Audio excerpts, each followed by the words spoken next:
bienvenida a la actividad número 2 del segundo semestre del subsector de matemática, de la unidad número 3 de función cuadrática para el nivel de tercero y cuarto medio. En esta actividad interpretarás el gráfico de una función cuadrática, reconocerás sus aplicaciones cotidianas y resolverás problemas asociados.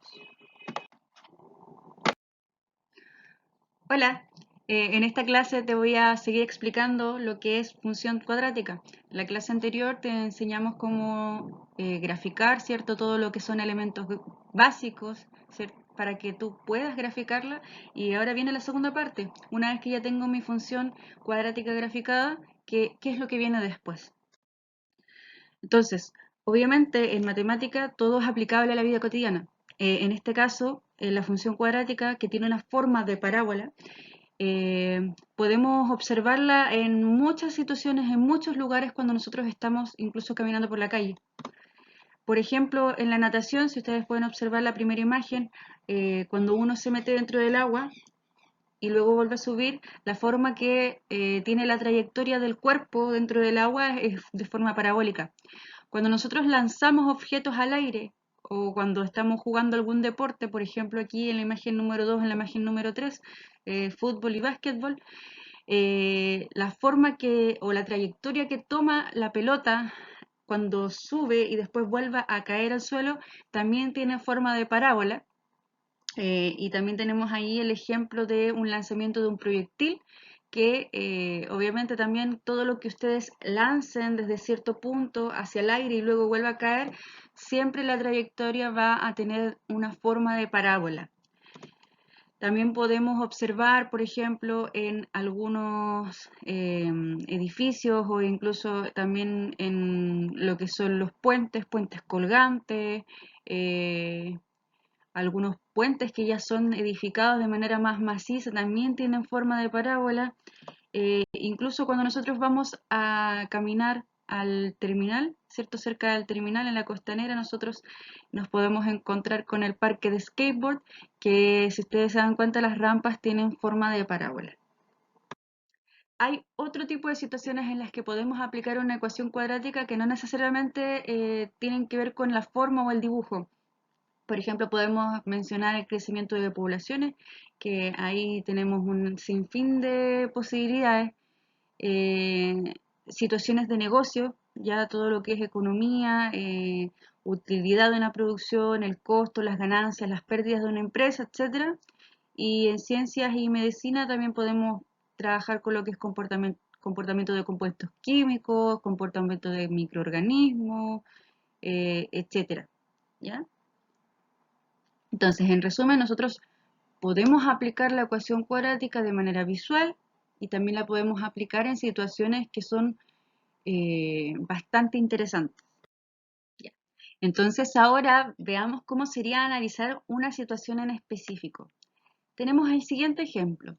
La función f de x igual a menos 5x cuadrado más 500x muestra la relación entre el número de árboles por hectárea, que sería x, y la cantidad de kilos de manzanas, que sería nuestra f de x de la producción de un campo. Lo primero que tendríamos que hacer es identificar sus elementos básicos, más que nada para recordarlos y tenerlos en mente para poder responder otro tipo de preguntas. Recordemos qué es lo que hacíamos para poder graficar una función cuadrática. Identificábamos sus elementos, ¿cierto? El primer elemento que identificábamos eran sus soluciones. Las soluciones eran aquellas que se ubicaban encima de la recta horizontal, encima de la X. Entonces, si nosotros nos ponemos a observar el gráfico, y vemos dónde corta en el eje X el dibujo, nos damos cuenta que lo corta en el 0 y en el 100. Ahora, ¿qué significa eso? Porque eso igual es importante. Eso significa que cuando nosotros tenemos 0 árboles plantados en la hectárea, ¿cierto? Vamos a tener 0 kilos de manzana. Y cuando tenemos 100 árboles de manzana en una hectárea, tenemos 0 kilos de manzanas también. Más adelante vamos a volver a hablar de por qué pasa eso. Segunda cosa, también buscábamos el vértice. El vértice aquí en el gráfico nosotros lo tenemos marcado, se dan cuenta está el puntito ahí. El vértice nosotros lo buscábamos con una fórmula, ¿cierto? Y ese punto nunca quedaba como cortando, o sea, igual podría pasar, pero por lo general quedaba como al medio o entre medio de, el plano cartesiano. Entonces, si nosotros nos damos cuenta, está marcado aquí. El vértice siempre es el punto más alto o el punto más bajo en una función cuadrática. Entonces, aquí sería este punto que está marcado con verde. De manera horizontal, entonces nosotros podemos observar que sería que cuando tenemos 50 árboles, obtenemos 12.000 kilos de manzana. Eso sería nuestro vértice. Después observamos el corte con el eje Y, que era el vertical. Y ahí que nosotros observamos bien la gráfica, recordemos que para encontrar C, para encontrar el corte con el eje Y observábamos C. Y en esta función en específico no hay C. Que no haya C significa que nuestra C es 0. Y si nosotros observamos, el eje Y está cortado justo en el 0. ¿Ya? Entonces tiene sentido. También observábamos la concavidad. La concavidad estaba dada por A. En este caso, A es menos 5. ¿Ya? Y como es negativo, nuestra concavidad o la orientación de nuestro dibujo es negativa, es hacia abajo. Esos serían los elementos básicos que nosotros podíamos observar o podíamos identificar sin hacer el dibujo, ¿ya? Pero una vez que uno tiene el dibujo es mucho más fácil y lo tenemos de inmediato. Vamos a las preguntas entonces. Número 2. ¿Cuál es la producción máxima de manzanas? Nosotros ya adelante hablamos de eso cuando estábamos identificando sus elementos básicos. La producción máxima en este caso sería 12.000 kilos de manzanas, ¿ya? Porque lo más alto que podemos obtener de manzanas son 12.000. Número 3. ¿Cuál es el rango de pérdida? El rango de pérdida, en este ejemplo en específico, es cuando yo comienzo a perder o comienzo a disminuir la cantidad de kilos de manzana que puedo producir. En este caso sería cuando la curva empieza a bajar. Ya, o sea, yo tengo un máximo que es 12.000 kilos y después ya voy teniendo menos, menos, menos, menos. Dijimos que el 12.000, ¿cierto? Se obtenía con 50 kilos de manzana. Entonces, desde desde el árbol 51 en adelante hasta el 100, yo solamente tengo pérdida, porque voy teniendo menos y menos y menos y menos kilos de manzana. Entonces, el rango de pérdida sería entre 51 y 100 árboles por hectárea. Número 4. ¿Cuántos árboles producen 8.000 kilos de manzanas? Si nosotros observamos aquí también en el plano tenemos marcado cuántos serían los árboles que producen 8.000 kilos de manzanas. Tenemos marcado aquí un punto, ¿cierto? Que sería en el 20, ¿cierto? A los 20 árboles por hectárea podemos obtener 8.000, pero como vimos anteriormente en el gráfico, los valores se suelen repetir. Entonces aquí, en el 80 también tenemos 8.000 kilos de manzana. Entonces, ¿cuál sería la respuesta?